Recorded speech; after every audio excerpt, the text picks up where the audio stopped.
Ayurveda literally means the wisdom of life. Ayus means life, Vedas means wisdom. So it's the wisdom of life and longevity. And so it's a nature-based philosophy from India. Like I said, over 5,000 years old. So there's your evidence-based medicine right there. And it's based on knowing one's individual constitution and then learning to make lifestyle choices in harmony with that constitution, as well as how to respond to imbalances when they're occurring, so you can kind of nip things in the bud right away. Welcome to Harmonic Alignment, a podcast that explores the new frontier of energy medicine, bridging the gap between Western medicine and quantum physics, giving you easy and practical solutions. Guided by me, Dr. Larisa Sharipova, and me, Priscilla Koblenz. Join us on a journey discovering your harmonic alignment. Ayurvedic medicine is over 5,000 years old. And on today's episode of Harmonic Alignment, Dr. Larisa Sharipova sits down with Ayurvedic practitioner Dr. Joanna Carmichael. Dr. Joanna Carmichael was a former guest. She appeared on episode 6, Pharma to Dharma. She is a former pharmaceutical researcher, as well as a registered nurse, a doctor of metaphysics and divinity and interfaith minister, and an Ayurvedic meditation and yoga practitioner.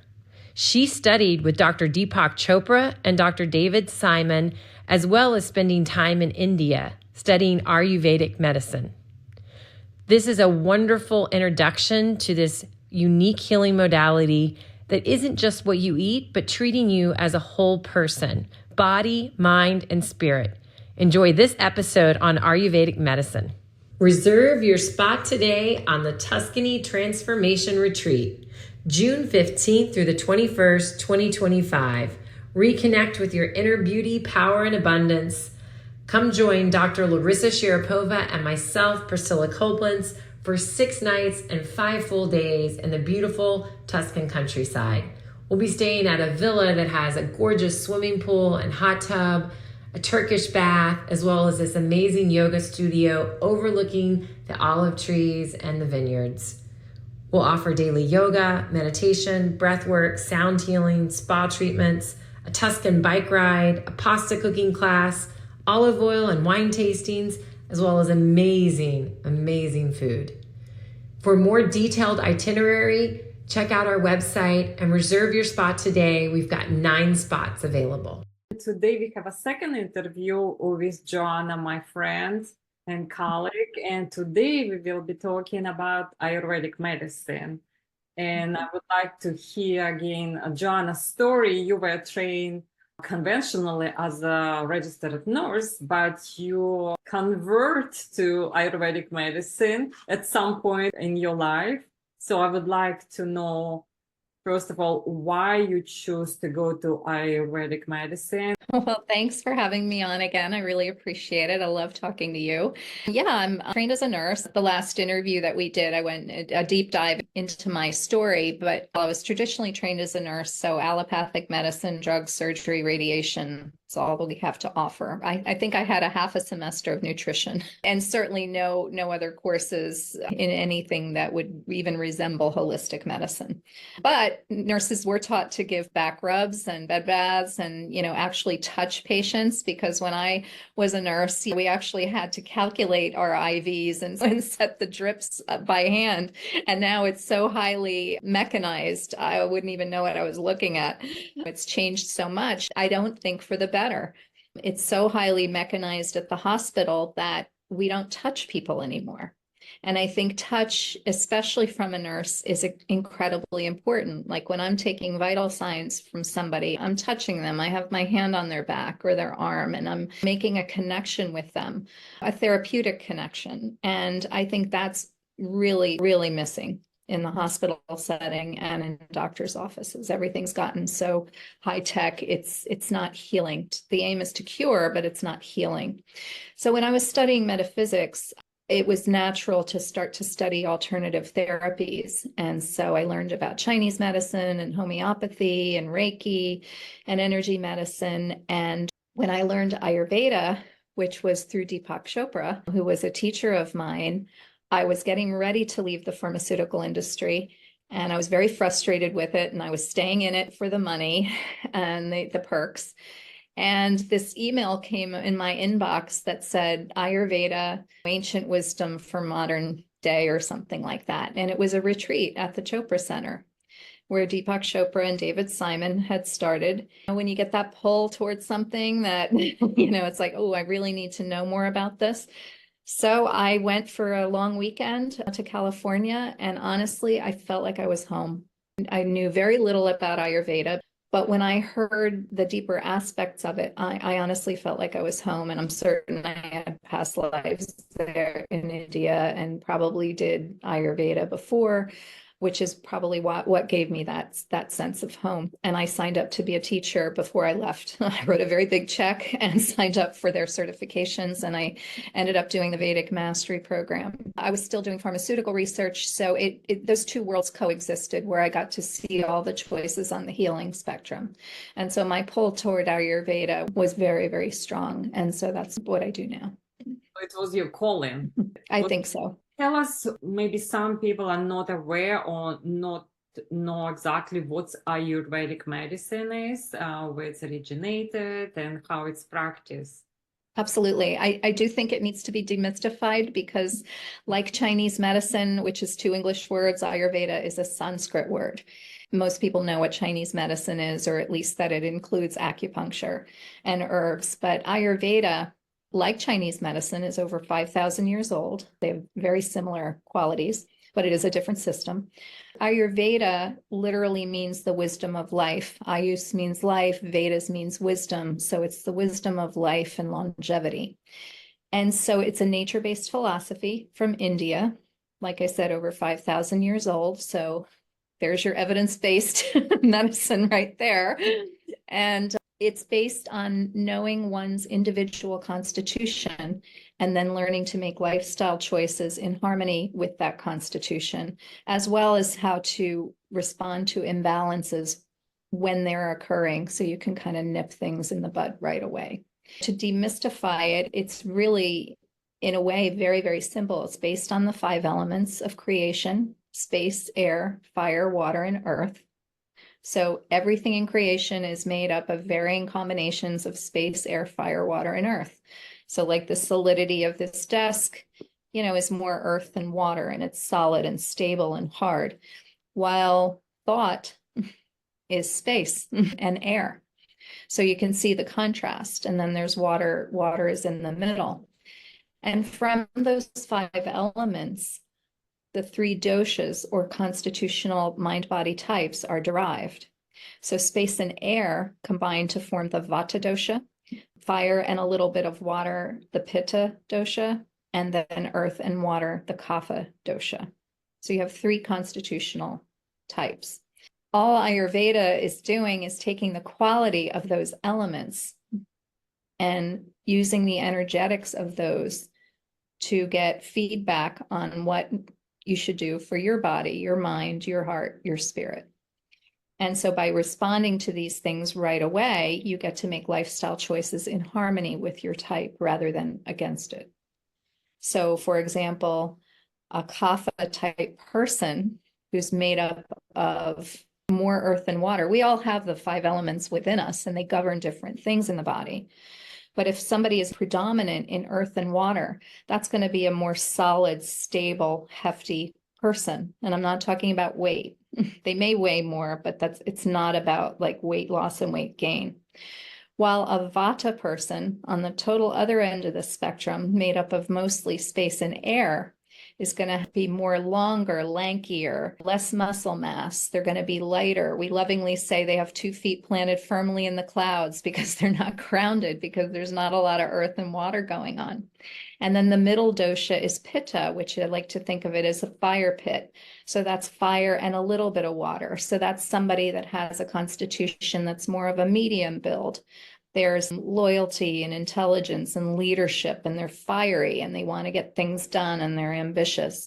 And each of those doshas has beautiful qualities and not so beautiful qualities. So one is no better than the other. And because they all operate within each of us, just to varying degrees. That's how we treat somebody individually. Even if you have like two Pitta people, they may still need to be treated differently depending on what other dynamics are going on. And most people express as one dosha, and then there's a secondary. Like I'm a Pitta, I'm very, very Pitta, but I have a little bit of Vata. So I'm a Pitta Vata type of person. And so you can have these combinations. Can you be born with more predominant one dosha, but it's changed throughout the life, or you become more mature, you change your type? That's a great question. We have what's called the Prakruti, which is the constitution that somebody comes in with. It's like your karma. You come in for this and it pretty much stays the same throughout your lifespan. It can change a little bit, but it's not symptom-based. It's more like, what is your body type like? What is your hair like? What is your moisture on your skin like? What is your digestion like? What is your stress response? That's your Prakruti. That's what you came in with and doesn't change. That's what you're always trying to get back to. So if you're a Kapha Pitta person, you're always wanting to nurture that Kapha Pitta constitution and treating any imbalances that will get you back to being a healthy Kapha Pitta person. So it's not about equality in all of the doshas. It's not trying to get them to be equal, because it never will be. So like a Kapha person who's heavier and solid and stable, no matter how much weight they lose, they're never going to be a Vata person. Their bones and muscles are just bigger, and that's not going to change. And same with a Vata person could gain a ton of weight. That doesn't make them a Kapha person. That means they're a Vata person with a Kapha issue, and would then make choices that would support weight loss if they need to lose weight. They usually don't because they're flying all over the place. So it's not only physical representation of the body that constitute dosha, but it's also mental and temperament, personality type. So it's all constitute one type, or you can be physically one type, but mentally and spiritually different type. Well, that's a great lead into what they call the Vikruti. When you're doing an Ayurvedic evaluation, you get their Prakruti, you get their constitution, what it's supposed to be, and then they answer more questions that have more to do with symptoms and what's going on, where you can really see the energetics of the elements. And it is separated in body type and mind type. Let's say, you're having indigestion or constipation, or you're having trouble getting rid of clutter. You're having trouble leaving a bad relationship. You're having hot flashes. So you're having a lot of mind chatter, a lot of anxiety.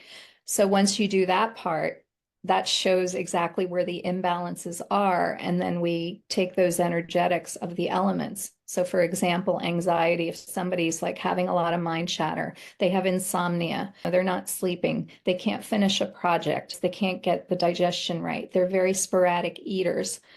That's a Vata imbalance right there, because it's like the mind's going haywire with mind chatter, creating the anxiety, which is ruminations about the past, anticipations about the future, which takes us out of the present moment. Because they're made up mostly of air and space, there's no grounding. They don't eat regularly, usually. Their mind is all over the place, so they might start a project, but they never finish it. These things tell us about the person's constitutional type, what their stress response is. For example, a Vata's stress response is, oh my God, what did I do? What did I do? It's anxiety. A Pitta's stress response with their fire is, what did you do? It's blame, it's condemnation, it's judgment. These are the stress responses that are not good. They're out of balance. We don't want anxiety, and we don't want to place blame and judgment.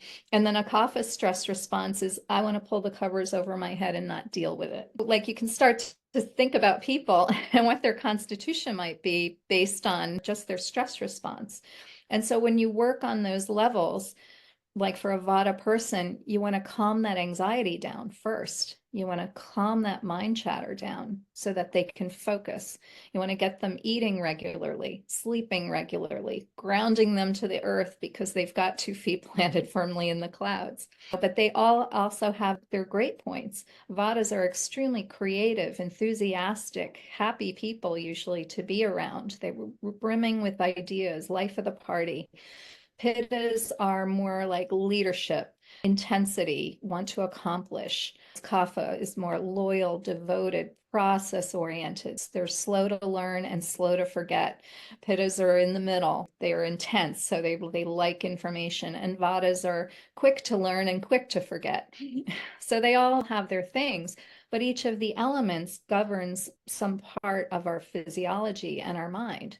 So Vata governs movement. That's all movement in the body. The movement of blood through a circulatory system, the movement of food through our digestive tract, the movement of thought, the movement of breath, all movement in the body. Pitta governs transformation. So what you eat, the food you eat gets transformed into the nutrients that your body uses. The eyes are a Pitta organ because you're seeing and receiving information and processing it. It's mental activity. It's even when you have like an epiphany about something where you have an aha moment, that's transformation, that's Pitta.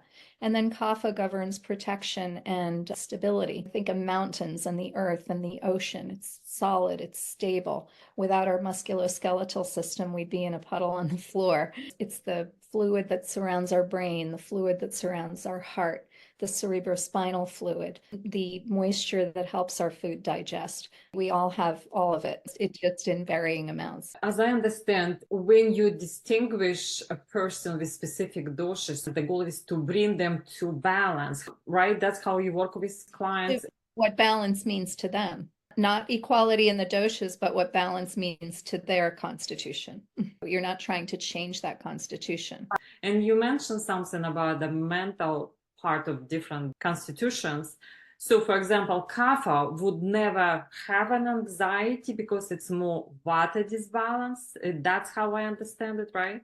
No, a Kapha can. They're just not prone to it. In other words, it's not going to express as often in a Kapha as it is in a Vata person. It's a Vata's tendency to have anxiety. That's their tendency. It doesn't mean they have to. It's a Kapha's tendency to be a couch potato, to want to lay on the couch and not exercise, and yet exercise and invigoration is exactly what you want to do. Kaphas have tremendous immunity usually because they are so solid and stable, and their immunity is usually very high.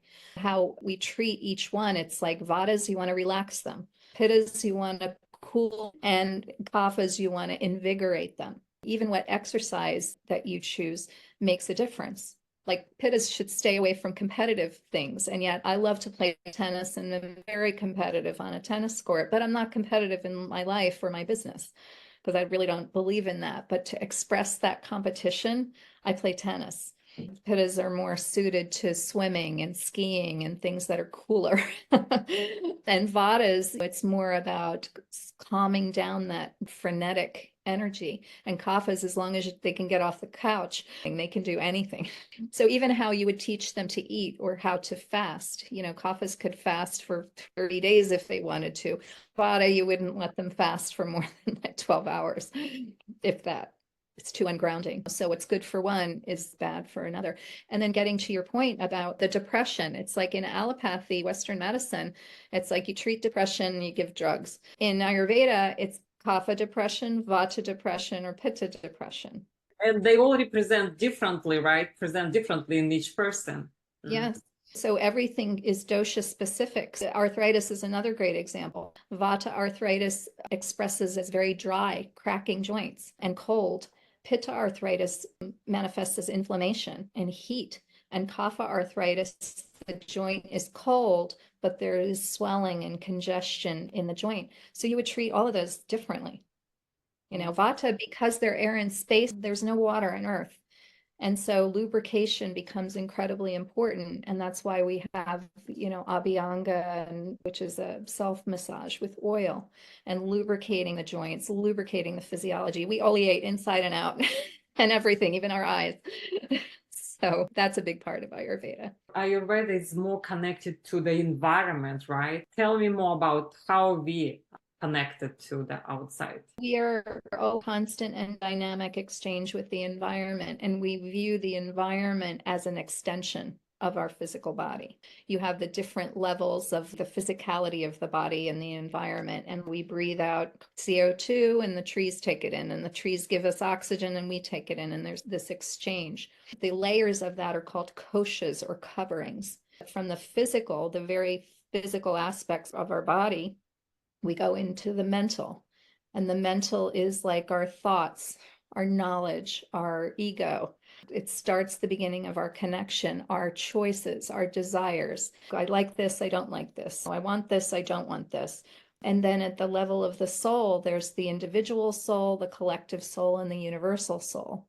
And then the universal soul is that space of pure potentiality and infinite possibility where all the potential for everything exists. Everything that's ever been thought, said, done, past, present, future, every dimension is in that field of infinite possibilities. So when you meditate, you're tapping into that field. The quieter you get, the more you can tap into that field of infinite possibility.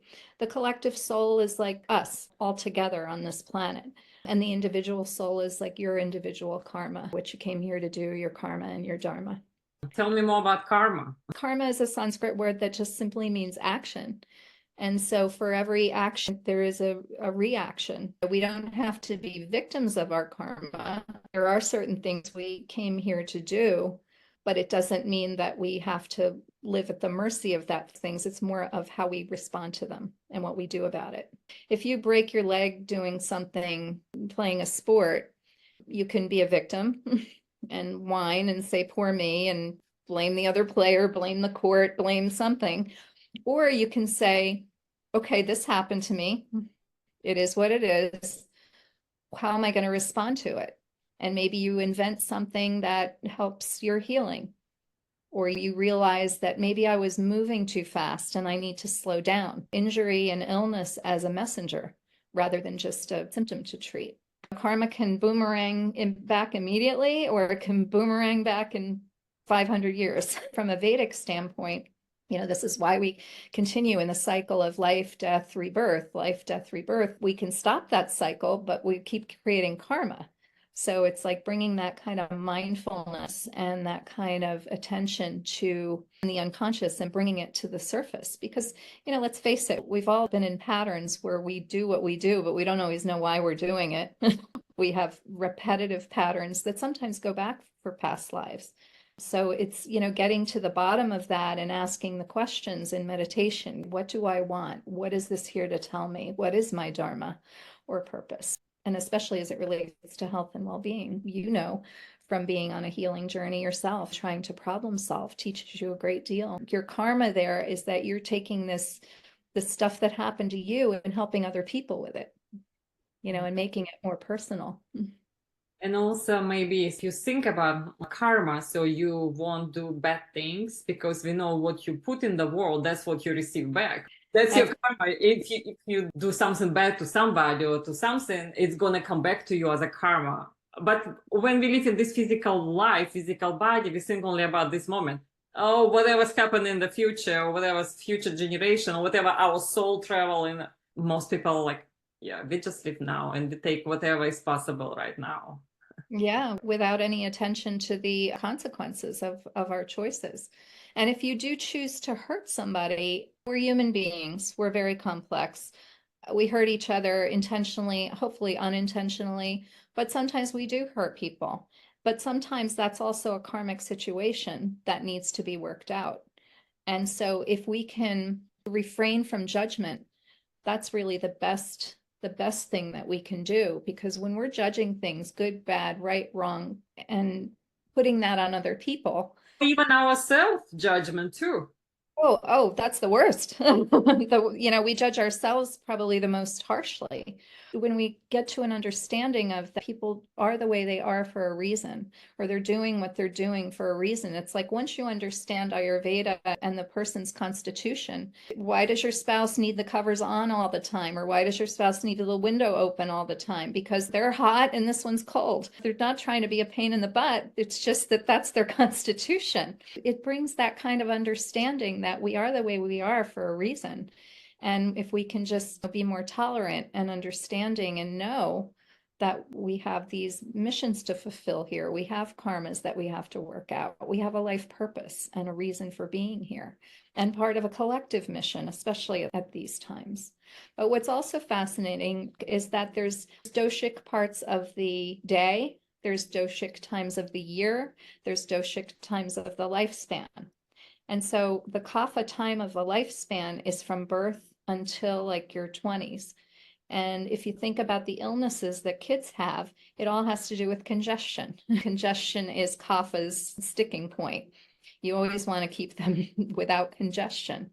And then the pitta time in life comes from the 20s to like 60s, where you're ambitious, you're getting educated, you're getting married, you're getting a job, you're making money, your career. It's a very ambitious time. You have a lot of energy. And then 60s is more vata time. You're getting ready to leave the physical. So you're literally becoming lighter and lighter. And then you start discarding all the stuff that you struggle to get. And you want to lighten up, literally. You stop taking yourself so seriously. And then the illnesses of those times for pitta is like heart attack, indigestion, inflammation is huge for pittas. And for vatas, it's more arthritis, the cracking of the joints, the dryness in the physiology that leads to the hardening of the arteries and, the illnesses of vata. And there's times a day and times a year for it too. And so that's what it means to live in harmony with nature, is that it's always changing. Our weather here in the Northeast, and we've had such cool days. I've had to wear a pashmina around me because it's not hot out. So I'm responding by making sure I take a sweater, because I know I'm going to be cold. It's as simple as that. If I see a windy day, I hate wind.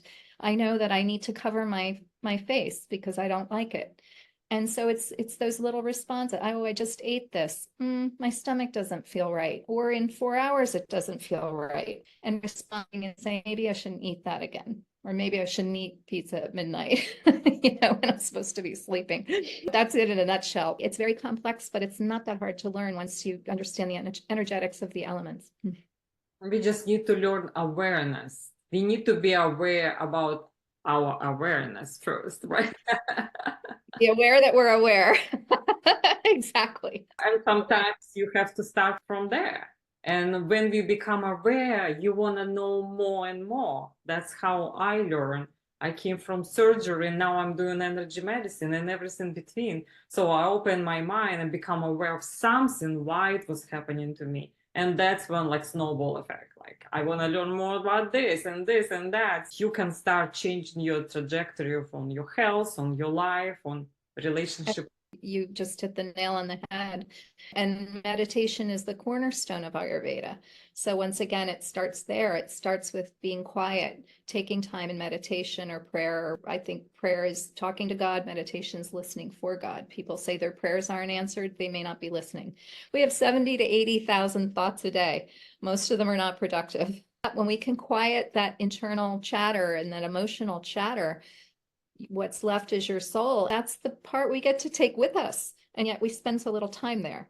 We don't get to take any of this with us, but we get to take our essence or our soul or whatever resonates for you for that concept. That's where we need to work. And that's when the answers are revealed to us. You don't need a doctor to tell you how what you ate affected your physiology. How does exercise make you feel? How does riding a bike make you feel? What do you enjoy? What turns you on? That's internal. Ayurvedic medicine, Ayurveda feels like it's beautiful. When you learn about your own constitution, you know what your body would need. So we come into the end of our interview. If people would like to work with you from Ayurvedic perspective, what do they need to do and where they can find you? They can find me on vedicalchemy.org. or pharmatadharma.com. It'll take you to the same place. And then I have a program that I enroll people in that teaches them meditation, Ayurveda, how to identify their constitution, whatever is going on, and then some yoga practices, some pranayama or breathing. I do superconscious transformational healing sessions. I do past life regression and hypnosis and Reiki, and there's essential oils. There's many, many things depending on the person and what they're open to. And I have a 90-day program. I can work with people longer than that if they like. There's a lot of information on my website, as well as resources for better news and resources for supplements and activators and clean wine and Tower Garden and essential oils, where you can learn more about these things. Last question. I know Ayurveda is considered alternative medicine. Can it be in combination with allopathic medicine? or how would people benefit doing both? No, it's not one or the other. Ayurveda would take everything, including pharmaceuticals, everything on the healing spectrum as resources in the toolbox. Maybe you are so depressed that you need to be on a medication, because if you're that depressed that you can't get out of bed, you won't be doing spiritual work or taking care of yourself anyway. So if you have to start there, but that doesn't mean you stay there, or it means you keep increasing that drug or stay on it for the rest of your life, then you have to do the inner work, changing diet and exercising more and meditating more and prayer, managing your stress. I totally believe in integrative medicine, and I'm not against pharmaceuticals. I just think the way we do it is backwards. Instead of trying natural things first when something is just a little symptom, then we should go to allopathic medicine. By the time it's a tumor on a lab report, natural medicine is going to be very hard pressed to work. So Thank you definitely for all your wisdom. Thank you. I really appreciate it. Namaste, Larisa. Thanks for having me on. Are you ready for your Energy for Life bioenergetic nest scan? Dr. Larisa Sharapova and myself, Priscilla Koblenz, offer personal, private, 90-minute consults to get you back to optimal health and well-being. And starting in the new year, we're offering an Energy Mastery Program, a monthly membership, which will give you access to a monthly scan, as well as 2 group masterclasses to help you optimize your wellness in the new year. For more details, visit the show notes or check out harmonicalignment.co. We hope you enjoyed today's episode of Harmonic Alignment. If something resonated with you, we would love to hear about it. Please consider leaving us a 5-star review and subscribing so you don't miss an upcoming episode. Thank you. The information contained in this podcast is provided for informational purposes only and not intended for the purpose of diagnosing, treating, curing, or preventing any disease. Before using any products referenced on the podcast, consult with your healthcare provider. Carefully read all labels and directions. The products and information received through the podcast should not be used to replace a consultation or advice from your healthcare provider. If you suspect you have a medical problem or have any healthcare questions, please promptly call your healthcare provider. This podcast, including Dr. Larisa Sharapova and Priscilla Koblenz, and the producers are not responsible for any possible adverse effects from the use of information contained in this podcast. This podcast may contain endorsements and advertisements for products or services.